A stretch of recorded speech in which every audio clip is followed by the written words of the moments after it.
All right, so you wanted to get to the bottom of this whole anti-education thing. Yeah. Is it real? Is it actually as dangerous as some people are saying? And what's even causing it in the first place? Right. Well, we did a deep dive into this really thought-provoking essay, try to get you some answers. Okay. And let me tell you, it was quite a ride. Yeah, it's definitely a trend, I think, that needs to be carefully considered and examined. Yeah. The essay really argues that we're not just talking about, like, disagreements over what's being taught in classrooms, Right. but a deeper resistance to, like, expertise itself. Oh, wow. And even the very idea of a society that is governed by laws and rules, Okay, I see where this is going. which is a pretty concerning thing if you think about it. Yeah, that sounds a little scary. Yeah. So let's start with the basics, I guess. Okay. Why are people turning against education? It seems kind of counterintuitive. Well, yeah. I mean, if you think about it, the Well- essay kind of lays out a few core reasons why this is happening. One of them is this growing distrust towards people that are seen as the elite.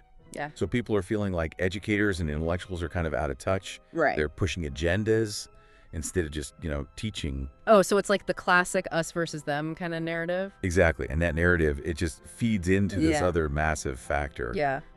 Just the huge amount of misinformation that's circulating now. Right. I mean, conspiracy theories are spreading like wildfire. It's crazy. And it's leading a lot of people to distrust anything that comes from institutions like schools Right. or, government agencies and any of those established institutions. Yeah. So it's almost like people are picking and choosing what they want to believe based on how it makes them feel. Yes. Rather than the actual facts. It's about the feeling, not the evidence. Wow. And then you can't leave out the economic anxiety piece of it all. Oh, right. Of course. Yeah. That plays a big role. I mean, for a lot of people, higher education just feels completely out of reach, Yeah. which leads to resentment towards people who do have those degrees. I can definitely see that. You start to think the system is rigged against you. Yeah. And it's hard to shake that feeling once it sets in. Absolutely. And here's where things get even more messy. Oh, no.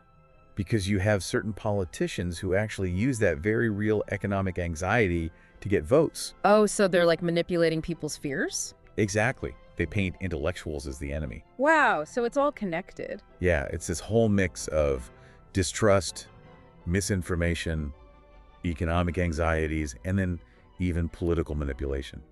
That's a lot. It's a recipe for disaster in a lot of ways. No wonder this anti-education thing is such a big deal. Yeah. But it can't just be grumbling and, online arguments, can it? Oh, no, it's gone way beyond that. Really? We're seeing actual real-world consequences now. Like what?